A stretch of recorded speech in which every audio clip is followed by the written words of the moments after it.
lot of you guys have been asking about the website. Where is it at?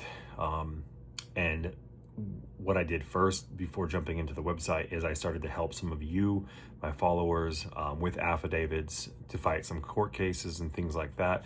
And in doing so, I found out that these are way too specific to each situation.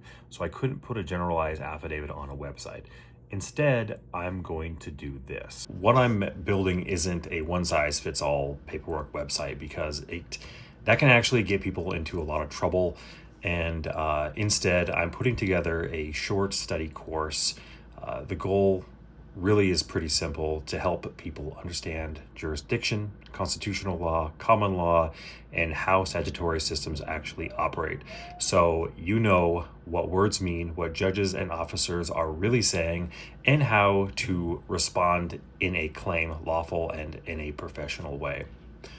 Basically, the course will include clear explanations, videos, and example documents, frameworks like affidavits, notices, and demands, with step-by-step breakdowns of what they are and why they exist and how they are used properly.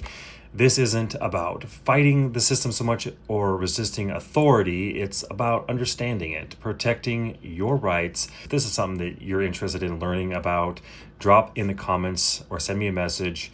I'm already creating a lot of this documentation. A lot of you don't know that I don't really use a license. I'm from Montana.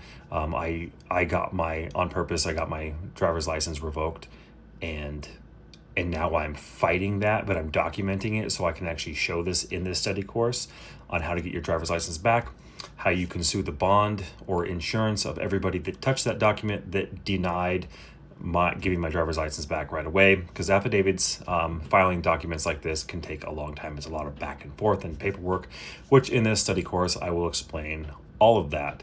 So hopefully that makes sense. But definitely let me know in the comments what you think and if you would be interested in.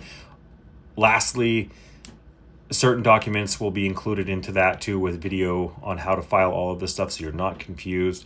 But this will also include filing for your state national or your non-citizen national and all of those kinds of things. This will also include how to file against the bonds of a police officer when they break the color of law, if they violate they violate any of your rights, essentially.